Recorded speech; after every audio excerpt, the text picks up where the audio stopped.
حفاظت زبان، بغض و حسد۔ حضرت عبداللہ بن عمر رضی اللہ تعالی عنہ آپ روایت فرمانے نے فرمایا کہ آقا نامدار صلی اللہ علیہ وآلہ وسلم آپ نے ارشاد فرمایا جو شخص خاموش رہا فرمایا وہ نجات پا گیا۔ جو شخص خاموش رہا فرمایا اس نے نجات پائی۔ اگلی حدیث مبارکہ کے اندر حضرت ابو ذر رضی اللہ تعالی عنہ آپ روایت فرما دیں کہ حضور صلی اللہ علیہ وآلہ وسلم کو فرماتے ہوئے سنا کہ تنہائی فرمایا برے ہم نشین سے بہتر ہے، اور فرمایا اچھا ہم نشین بہتر ہے فرمایا تنہائی سے، اور فرمایا بھلائی کا سیکھنا بہتر ہے خاموشی سے، اور فرمایا خاموشی بہتر ہے برائی کی تعلیم سے۔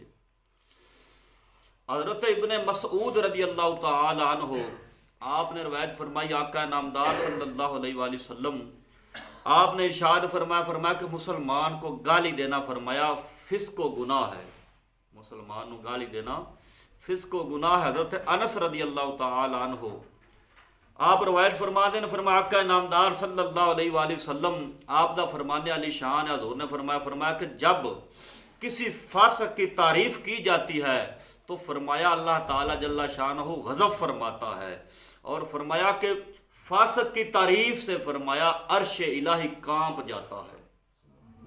یعنی کسی فاسق بندے دی تعریف کرنا، اور گل تے غور کرو جدوں فاسق دی تعریف کرن دے نال اللہ دا عرش کب جاندا ہے، اللہ ناراض ہو جاندا ہے، تو کسی بد دین تے بد مذہب دی تعریف کرن نال کی بنے گا؟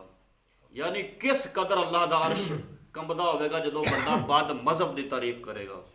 اساں جے بھی نہیں دیا بندہ جی تعریف کرتے پے بد مذہب ہے بد عقیدہ ہے کیویں دا بندہ ہے، نہیں اساں تعریف کر دینی ہے فلانا بڑا بندہ چنگا ہے، نہیں ویکھنا۔ لیکن ہن اللہ دے محبوب نے فرمایا فاسق دی تعریف کر۔ ایک حدیث پاک چایا کہ جدوں فاسق دی تعریف کیتی جاوے فرمایا فاسق دی تعریف کرن والے تے سنن والے اللہ دے محبوب نے فرمایا کہ انہاں اُتے 40 دن واسطے اللہ دی رحمت اٹھا لئی جاندی ہے۔ یعنی 40 دن تے رب دی رحمت ہوندی نہیں، جو مرضی کرتے رہن۔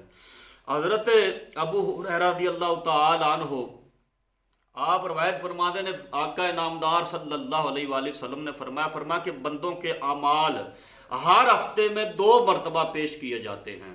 یعنی اللہ دی بارگاہ دے اندر ہر ہفتے دے وچ 2 دفعہ پیش کیتے جاتے ہیں۔ کس دن فرمایا کہ پیر دا دن تے جمعرات دا دن، اور ساتھ فرمایا کہ ہر بندے کی